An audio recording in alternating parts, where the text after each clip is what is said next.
Го следите централното информативно издание на Еден ТВ. Добро вечер. Вечерва во Дневникот ве водиме заедно со колегата Ацо Кавран. Добро вечер и од мене. А од вестите издвојуваме. Премиерот Зоран Заев е уверен дека цензусот неопходен за претседателските избори ќе биде постигнат. На 15 јануари завршни зборови за крвавиот четврток. Апелација ја укина 9-годишната затворска казна за Ѓоко Поповски за набавката на 300 возила за Министерството за внатрешни работи. По овој дневник гостин ќе ни биде и директорот на Фондот за здравство, кој што пред чинам неколку дена на пресконференција најави дека од 1 јануари ќе има прераспределба на квотите на лековите на позитивната листа, кои што се бидејќи со години наназад после 7, 8 до 10 и ги нема овие лекови, граѓаните тешко, поготово оние со хронични заболувања, тешко може да ги набават. Господинот Дончев најави дека ќе направат некоја прераспределба, ќе поразговараме со него дали на вистина таа прераспределба ќе донесе и до тоа граѓаните да ги имаат лековите или уште поголема забуна ќе се направи. За сите овие содржини останете со нас. Со Дневникот почнуваме веднаш по најавите за настаните што го одбележаа денешниот ден.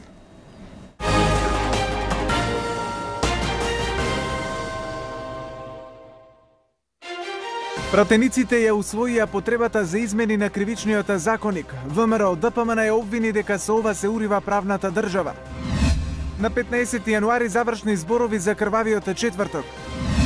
Апелација ја укина 9-годишната затворска казна за Ѓоко Поповски за набавката на 300 возила за Министерството за внатрешни работи. Заев оптимист дека ќе има доволно пратеници за усвојување на уставните измени. Собранието ги разреши министрите Аднан Ќахил и Аксел Ахмедовски. Проектот компјутер за секое дете оценет како пропаднат. Компјутерите скапуваат во магазините на училиштата. Вулканот Етна не престанува да изфрла лава. Најмалку 28 лица повредени во земјотресите предизвикани од ерупцијата.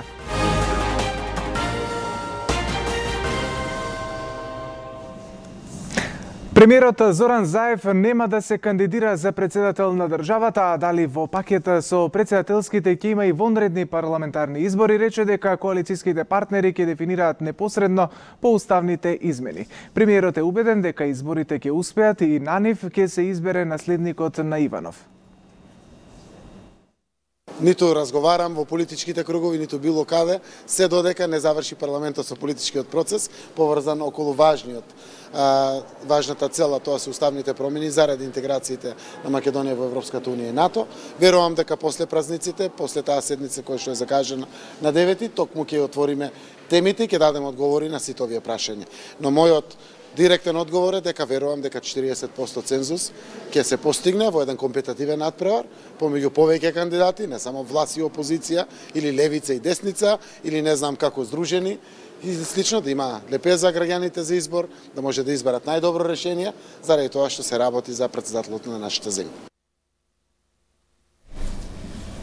Пратениците денеска сепак ја усвоија потребата од измени во кривичниот законник со измени на членот 275 кој се однесува на злоупотреба на постапката за јавен повик, доделување на договор за јавни набавки или јавно-приватно партнерство. Измените се во ставот 3 во кој се намалува затворската казна од 5 на 4 години. Во предлогот за кој ќе расправа собранието повлечени се измените на членот 353 од кривичниот законник за злоупотреба на службената положба и овластување. Метеж во собранието за измените на кривичниот законник кој власта под притисок на јавноста во последен момент ги повлече од денешната собраниска седница. Со ваквиот потек најверојатно коалицијата СДСМ-ДУИ се пишмани за евентуално тивката амнистија која би ја добиле обвинетите во кривични дела што ги води специјалното јавно обвинителство. ВМРО ДПМН обелудени дека од вчера наваму 3 пати се поднесени па повлечени измените на законникот. Од вчера до денес 3 пати поднесувате кривичен законник по скратена постапка, прво го поднесувате, па го повлекувате, па го поднесувате уште еднаш, нов кривичен законник, па сега го повлекувате тој кривичен законник, па поднесувате стар кривичен законник. Моето процедурално беше да ни објасните за кој кривичен законник треба да гласаме за скратена постапка, затоа што веќе и пратениците не знаат кој кривичен законник е во во оптек, а кој е повлече? Предлагачот има право да поднесе да повлече предлог според процедурите онако како што се пропишува во деловникот. Спорни се два члена. Првиот 275В став 3 со кој се планираше намалување на казната затвор од 5 на 4 години и 353 во кој зборот никаква корист ќе се замени со зборот имотна корист. Ваквата измена ќе овозможеше намалување на казните на дел од обвинетите на случаите на СЈО кои се однесуваа на злоупотреба на службената должност и за постапките за јавни набавки. Елизабета Канчевска-Милевска, која е дел од овие судски процеси, за Еден ТВ рече дека првпат слуша дека се подготвуваат измени во законот за кривична постапка. Нола Исмаиловска-Старова рече дека овие измени не би требало да значат губење на случаите на СЈО, но не прецизираше дали ќе значат и намалување на казните или застарување на кривичните дела. Мислам дека нема да значи некое губење на случаи, но за детали би требало да ги прашате предлагачите сепак. Од кривично гонење можат да бидат ослободени обвинетите во случаите Тендери и Трезор. Измените на кривичниот законник можат да влијаат и врз жалбената постапка на веќе обвинетите во Тенк. Во случајот Тендери е обвинета екс-министерката за култура Елизабета Канчевска-Милевска. Во Трезор се обвинети Сашо Мијалков, Горан Грујовски, Тони Јакимовски и Небоша Стајковиќ. Во Тенк се веќе осудени Никола Груевски, Ѓоко Поповски и Гордана Јанкуловска. Пратениците од ВМРО ДПМН нема да учествуваат во собраниската дебата за кривичниот законник, оти како што велат, со тоа се урива правната држава. Координаторот на пратеничката група Никола Мицевски вели дека предложените измени и дополнувања представуваат погубни акробации на Зоран Заев и СДСМ.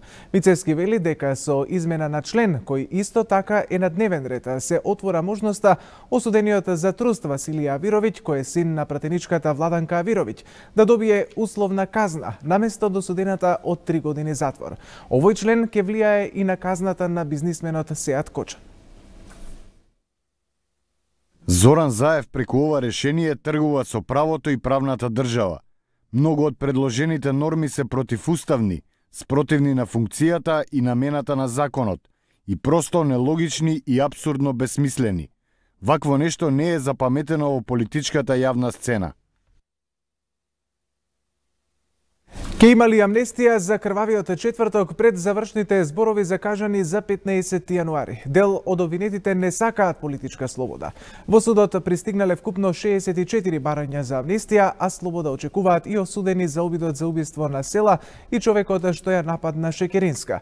Тече рокот од 5 дена во кој судот и обвинителството треба да одговорат кој ќе биде помилуван, а во меѓувреме во Скопскиот кривичен суд продолжува судењето за собранискиот упад. Случајот се наоѓа во доказна постапка.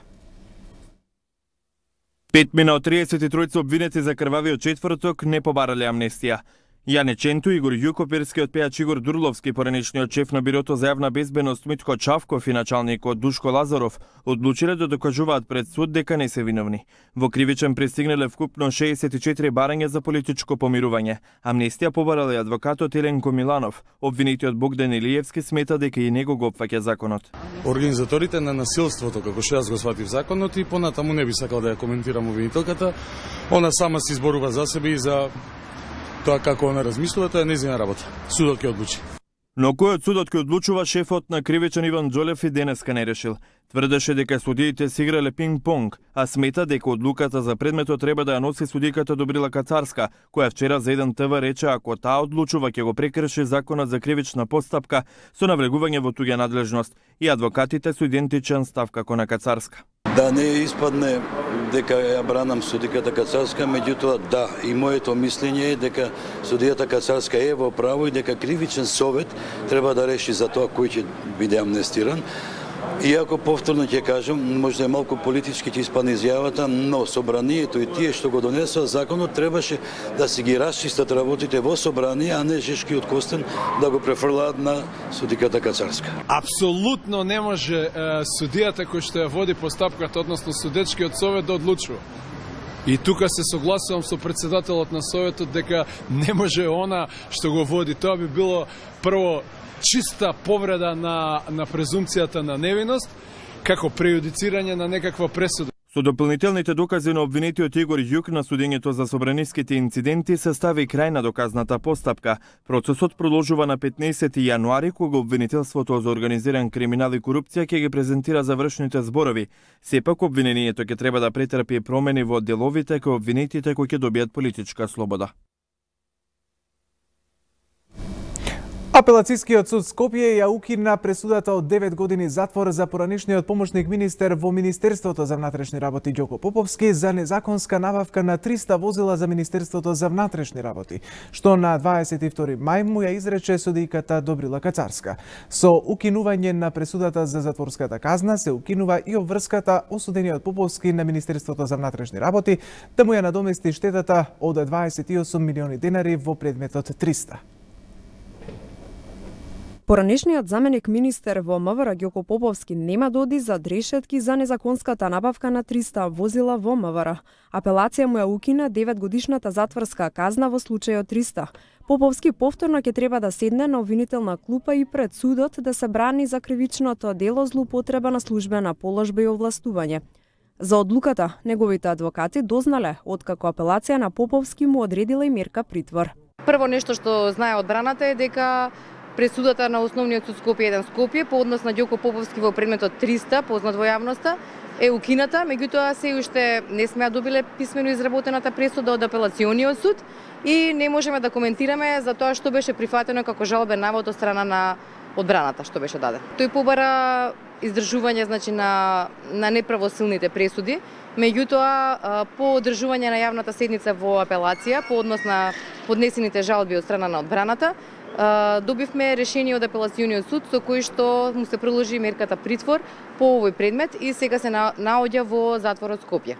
Поповски повеќе нема обврска да ја плати сумата од 28 милиони денари, казна која му беше изречена во првостепената пресуда. Кривичен во мај го осуди Поповски за набавка на 300 возила во МВР, бидејќи во периодот од 2008 до 2012 година го прекршил Законот за јавни набавки. Паралелно, тој веќе ја издржува 4,5 годишната затворска казна за тенк за набавка на луксузниот Мерцедес.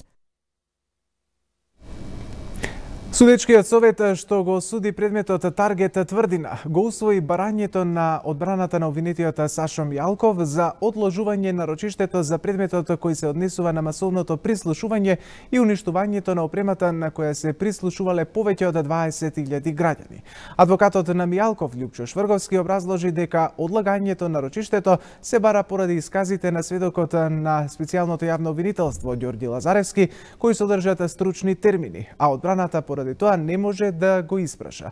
Од тие причини судот ја задолжи одбраната да ангажира технички советник кој ќе присуствува на судењето до неговото целосно завршување, кој би и помогнал на одбраната да поставува соодветни прашања.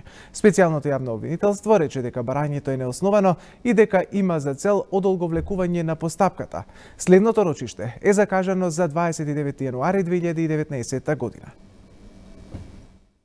Сведокот на специјалното обвинителство Ѓорѓи Лазаревски не ја кажува вистината, а нити одбраната, нити обвинетиот Сашо Мијалков не се стручни во областа на информатиката за да подготват за него квалитетни прашања, рече адвокатот Љупчо Шврговски, кој од судечкиот совет во предметот Таргет Тврдина денеска побара одлагање на рочиштето.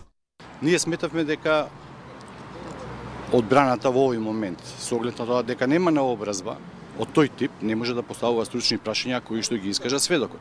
Затоа побаравме да се одложи денешната главна расправа за да може технички советник да ни помогне во формулација на истите. Длабоко сме убедени дека добар дел од она што он го искажа во неговиот исказ не соодветствува со вистината. На ова реагираше специјалното обвинителство кое рече дека барањето е неосновано, затоа што одбраната на Мијалков знаела дека Лазаревски ќе сведочи употребувајќи стручна терминологија и дека сето ова има за цел да се одолговлече постапката. Тоа го подразлути Шврговски кој пред судот кажа дека СЈО ја манипулира јавноста, затоа што, како што рече тој, одбраната никогаш во досегашниот тек на постапката не побарала одложување на некој од рочиштата. Тоа е манипулација како што истекнав со јавноста. Доказите кои што нас, така наречените, ни беа доставени, не се докази. Испитувањето што траеше во СЈО повеќе од 36 часа, повеќе од 2-3 месеци или колку и да било, ни дава за право да бараме одлагање затоа што ние имавме многу краток временски период да се спремиме во овој дел на формулација на стручни прашања од само неколку дена. Доказот е доказ само кога ќе се изведе пред суд. Ние не можевме да знаеме и да претпоставуваме што сведокот ќе каже на главната расправа. Според обвинението, преку 3 системи за следење на комуникациите во УБК во периодот од 2008 до 2015 година, без судски налог незаконски биле следени над 20.000 граѓани. Следното рочиште е закажано за 29 јануари 2019 година. Премиерот Зоран Заев изрази оптимизам во врска со бројот на гласовите потребни за уставните измени. Според него, досега својот глас за уставните измени го потврдиле 76 народни избраници, но дека во тек се разговори и со други пратеници. Околу уставните измени за името рековте 76 пратеници вчера на интернет. Толку потврдиле со кој што разговара. Тоа не значи дека сите други одбиваат. Јас верувам дека видат на вистина може 85, 90, дај Боже и повеќе. Тоа е целта и затоа имаме вака инклузивен процес. И реков и кои се од прилика причините, допрва следува доставување на амандмани од страна на пратениците на уставните амандмани. Веројатно луѓето сакаат да се вградат, да дадат свој прилог внатре, свој коментар и согласно тоа, кога ќе завршат сите тие постапки, да ги кажат своите ставови. По основ на оваа прашање, јас сум им благодарен на сите кои што ви истакнуваат својот позитивен став. До сега, заради тоа што тоа го прави и за мене како председател на владата или предводник на ваквиот процес за парламентот, но најповеќе за граѓаните. Поизвесен овој процес кој што доаѓа, но останувам оптимист дека најмалку двотретинско мнозинство или 80 пратеници ќе има на седницата на 9 јануари. Со 62 гласа за во собранието на предлог на владата попладнево беа разрешени министрите Аднан Ќахил и Аксел Ахмедовски. Ахмедовски ја извршуваше функцијата министер без ресор, задолжен за имплементација на стратегијата за ромите, а Ќахил министер без ресор задолжен за странски инвестиции. Аднан Ќахил и Аксел Ахмедовски не се повеќе министри во владата на Зоран Заев. На денешната собраниска седница Ќахил и Ахмедовски беа разрешени со мнозинство гласови од пратениците, а по претходен предлог на владата на Република Македонија. Ќахил ја извршуваше функцијата министер без ресор задолжен за странски инвестиции, а Ахмедовски беше министер без ресор задолжен за имплементација на стратегијата за ромите. Пратеникот Самка Ибраимовски, од чија партија доаѓа Ахмедовски, рече дека промените се нормална работа и секој кој не игра добро треба да биде заменет. Не сме задоволни од проектите кои беа зацртани. Уште од времето кога јас бев министер, остана проекти кои беа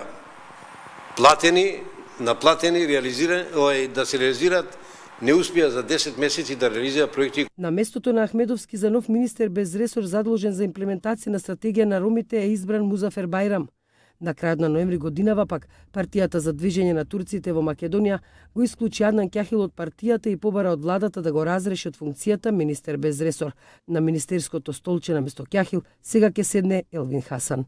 Премиерот Зоран Заев денеска одговарајќи на новинарски прашања рече дека ќе ги покани двајцата разрешени министри да им служат на граѓаните преку други функции во извршната власт. Верувам дека ќе се најдат можности за понатамошен нивен ангажман, веќе ја лично јас размислувам, следуваат разговори со двајцата досегашни министри. Како што рече Заев, освен смената на овие двајца министри, владата не размислува за поголема владина реконструкција.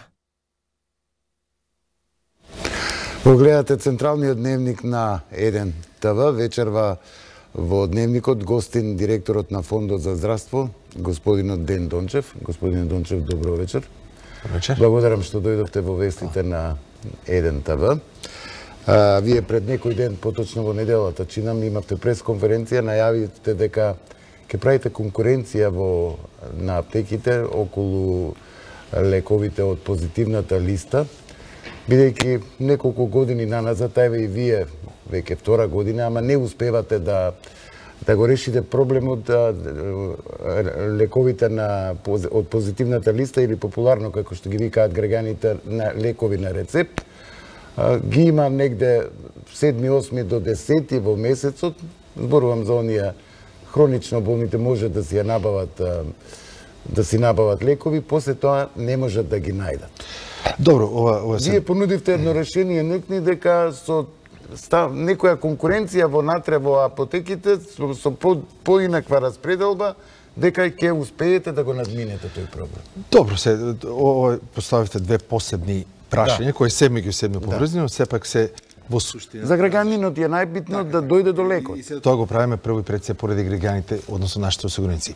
Прво тоа што го најавивме некни во недела беше корекција на еден систем кој постоеше веќе повеќе од 10 години, кој беше во суштина многу неправичен во начинот на кој беше распределен буџетот на Фондот за здравство за лековите на рецепт, како што вие ги нарековте. Значи, каква беше ситуацијата?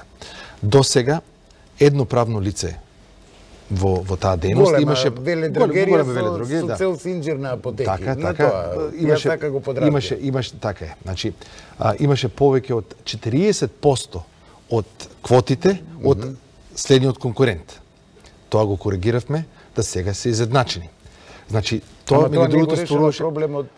Меѓу другото, тоа стваруваше и недојална конкуренција меѓу сите 800 аптеки. Не, мене како граѓанин ми интересира да го имам леко цел месец. Или да нема... Тогаш дозволите само да кажам кои беа новините, новитетите кои ги имплементиравме и како тоа е во прилог на решавање на клучната теза која вие поставите. Значи, прво го изедначивме меѓусебната конкуренција за да нема доминантни позиции на пазарот.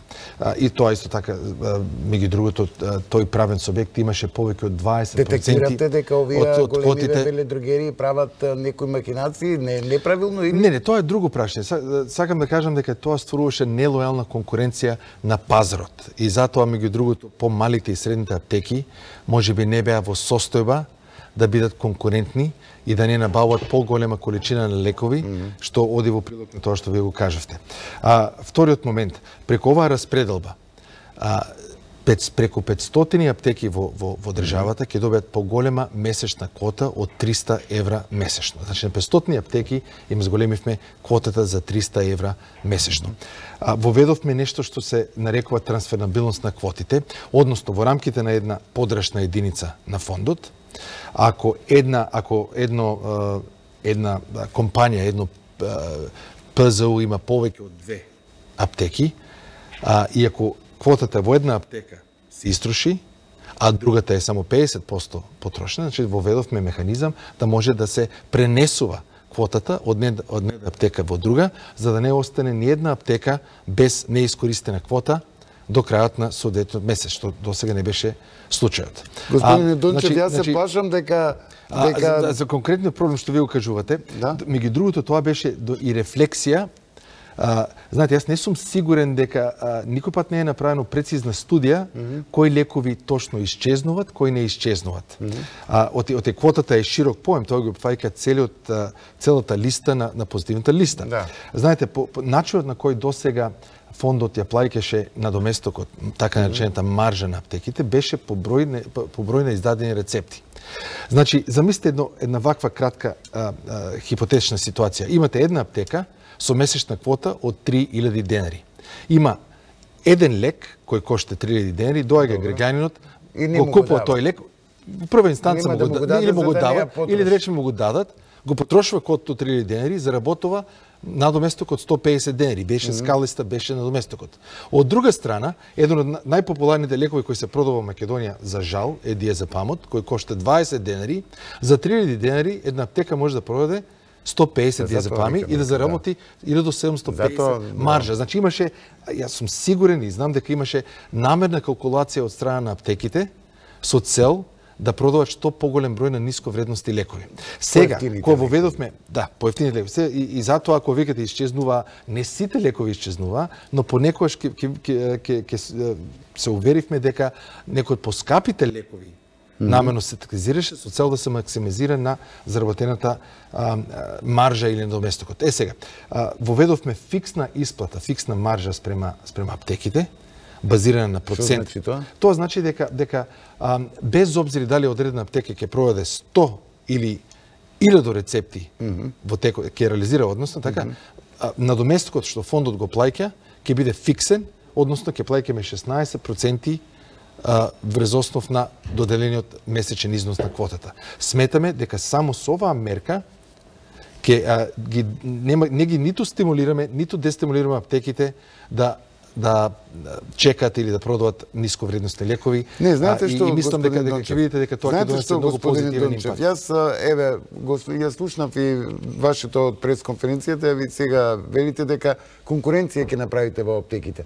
Но ако една веледрогерија има 100 аптеки, а некој има една само аптека. Значи, македонскиот пазар, јас не го кажав дека јас знаете што се плашам. Еве, јас сум корисник на како хронични заболувања имам, користам лекови.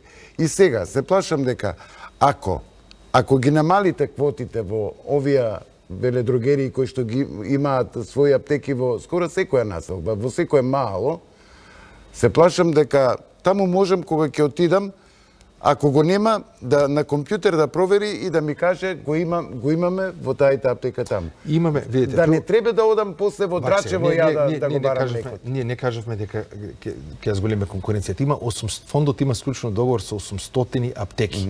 Кажавме дека стануваше збор за нелојална конкуренција. Зошто нелојална? Бидејќи станува збор за државни пари и еден правен субјект го имаше 20% од тој буџет. Он вложил, има 100 аптеки. Видите, па и сега очигледно зборуваме за различни работи.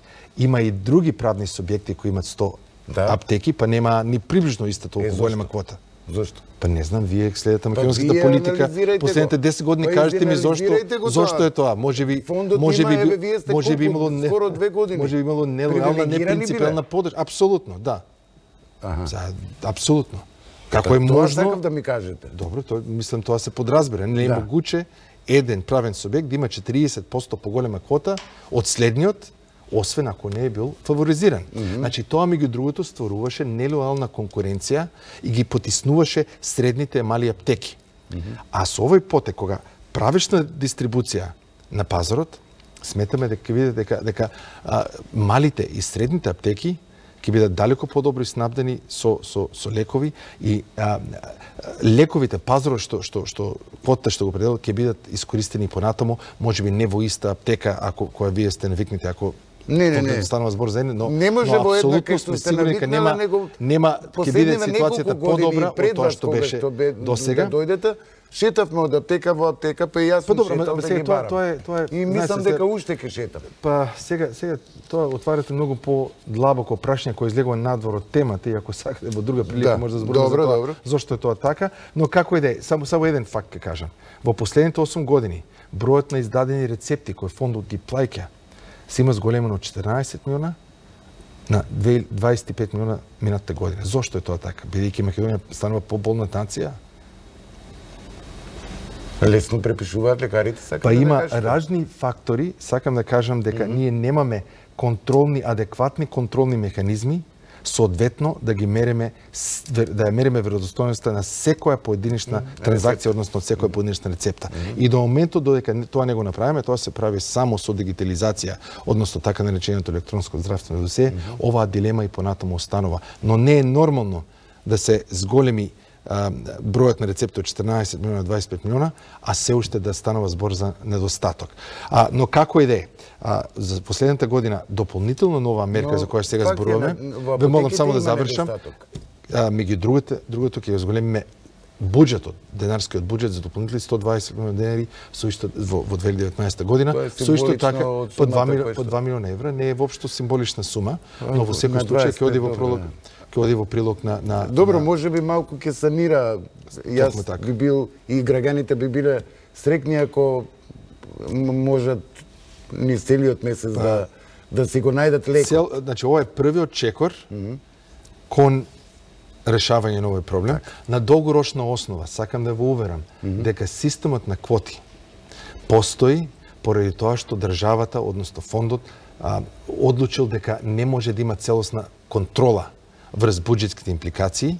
Инако во земја, мислам сум видел тоа во други западни земји каде што има електронско здравствено досие, електронски здравствени картички, тоа беше. Значи нема систем на квоти, значи вие ако добиете рецепт, апсолутно, еднаш кога ќе добиете рецептот, може да се подигнете од било која аптека. Не, и таму можам да избирам лекот, ако сакам поскап да купам, ќе доплатам. Но сакам да кажам дека долгорочната цел кон која стремиме е системот во квоти воопшто да не постои. Но тоа може да го направиме само во услови кога сме 100% сигурни во веродостојноста на секоја издадена рецепта. И дека нема манипулација од веледрогерите и од дистрибутерите. И матичните лекари и така натаму. И дистрибутерите. Но е многу пошироко прашање. И сега за крај само ќе ве прашам, размислувате ли за позитивната листа да се одавна нема никаква интервенција во неа?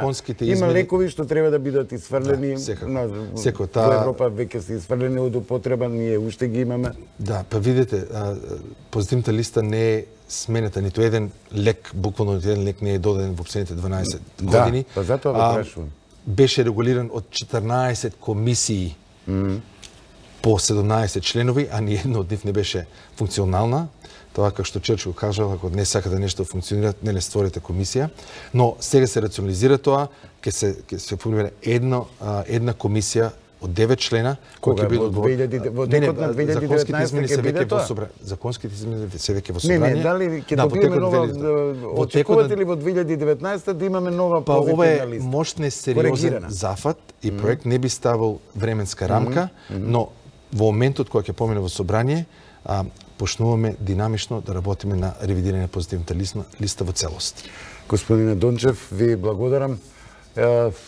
Ајде, еве, нека биде така дека со оваа конкуренција што ќе ја направите меѓу аптеките и со тоа и поправедно ќе биде за сите, но пред се за граѓаните, за да можат да си го набават лекот. Ви благодарам на учеството во вестите. Александар, повели со другите содржини. Ацо, ви благодарам за разговорот. Јас токму така продолжуваме со останатите содржини предвидени за ова издание на вестите.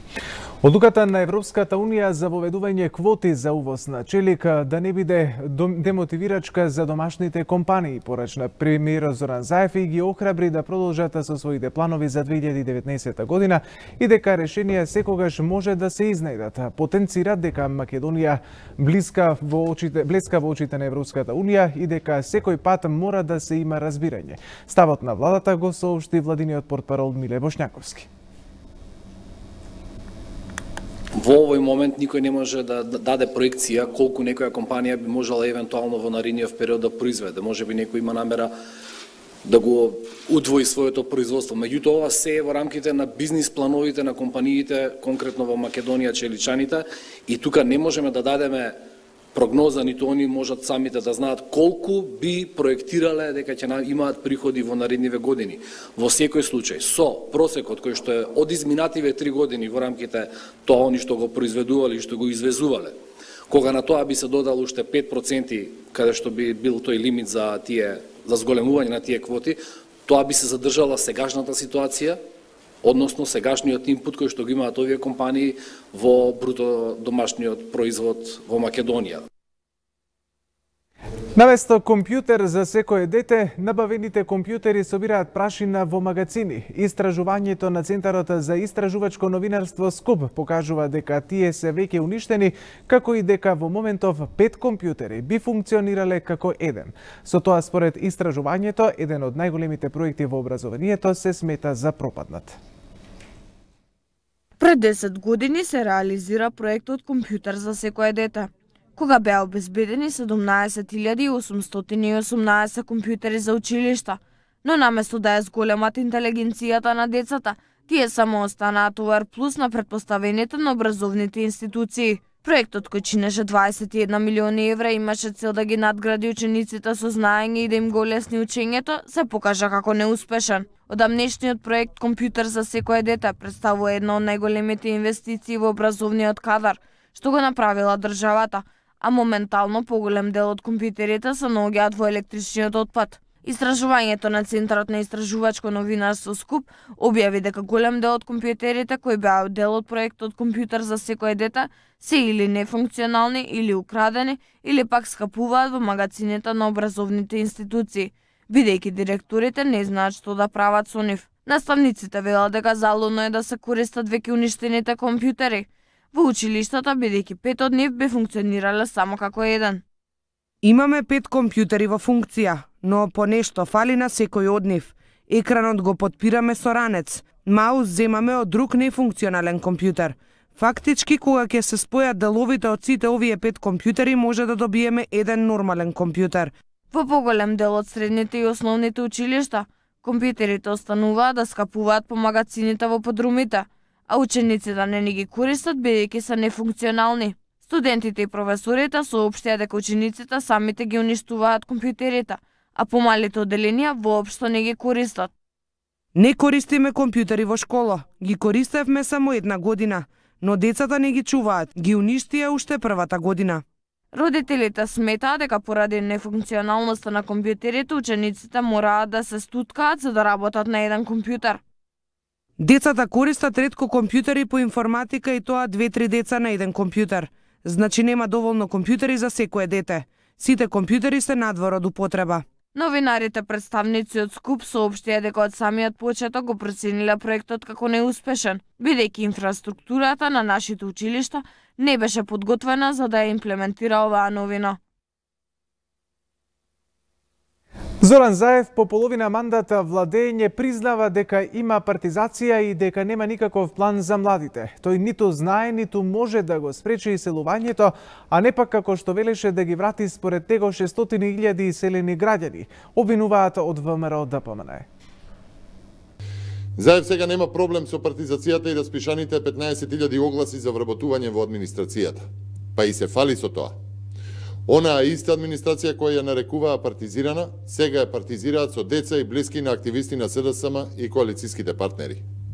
Наместо врвно квалификувани и образувани професионални млади со европски идеи, во Република Македонија најдобри кандидати за работа во државната администрација се децата на Талат Џафери, на Љубомир Данилов Фрчковски, на Мирослав Грчев, двете керки на Невзат Бејта, децата на пратеници на општински партиски мокници кои се вдомуваат во МЕПСО, Телеком, МНФ.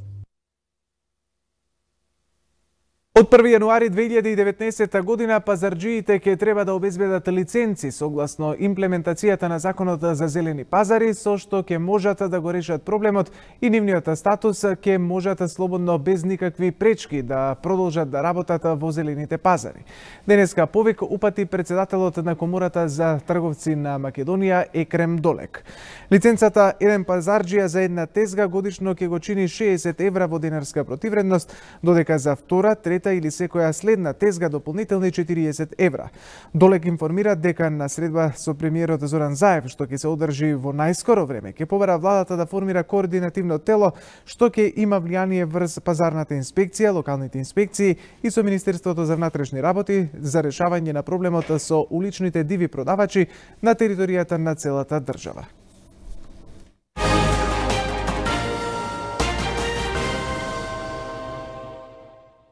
Етна не престанува да изфрла лава. Најмалку 28 лица повредени во земјотресите предизвикани од ерупцијата. Путин присуствуваше на тестирање на хиперсоничен ракетен систем. Порошенко ја укина војната состојба во Украина. Следуваат вестите од светот во продолжение. Најмалку 28 лица се повредени во низата земјотреси во близина на вулканот Етна на Сицилија, кој почна да еруптира пред неколку дена. Најсилниот земјотрес беше со јачина од 4,8 степени по Рихтер, кој е последен од десетината земјотреси поврзани со вулканската активност на Етна. Локалните медиуми објавија видео од оштетени згради во близина на градот Катанија на истокот на Сицилија, каде живеат 300.000 луѓе. Италијанскиот вулканолошки институт објави дека настанала нова пукнатина во близина на југоисточниот кратер на Етна. Новиот руски хиперсоничен ракетен систем Авангард, што може да носи нуклеарни и конвенционални боеви глави, денеска е успешно тестиран. На тестирањето присуствуваше и рускиот претседател Владимир Путин, соопшти Кремљ. Путин тестирањето што беше во источниот дел на Русија го наблюдуваше од зградата на Министерството за одбрана во Москва. Тој во март најави нови оружја, вклучително и Авангард, зашто истакна дека може да погоди која било точка во светот и може да го избегне американскиот ракетен штит. Председателот на Украина Петро Порошенко денеска официјално ја укина војната состојба во земјата. Укинувањето на војната состојба е моја принципиелна одлука, заснована на анализа на сите компонентни на сегашната ситуација во сферата на безбедноста. Војната состојба беше прогласена само во пограничните региони на Украина кон Русија и Молдавија по инцидентот во Керченскиот теснец. Владата на САД веќе 5 ден е затворена без најава за можен договор за буџетот. Американскиот претседател Доналд Трамп потврди дека ваквата состојба ќе продолжи се додека не се исполни неговото барање за финансирање на зидот на границата со Мексико. Не можам да кажам кога ќе биде отворена, но можам да кажам дека нема да биде отворена се додека немаме договор за ограда, зид или како и да го нарекувате. Американскиот претседател нема намера да отстапи од своите барања, а демократските лидери во Конгресот го обвинуваат за хаосот во државата. А во продолжение следуваат минутите за вестите од спортот. Со мене вечерва во студиото за вести е колегата Дамјан Николовски. Дамјан, што е она што денеска се издвојува од спортската сцена? Кира Лазаров е името и презимето кое што најмногу ќе го споменуваме во овој спортски преглед по сите оние признанија и номинации кои што ги добива не само од меѓународните спортски федерации, туку и од домашните кај нас. Токму така со вестите од спортот почнуваме веднаш по краткиот джингл.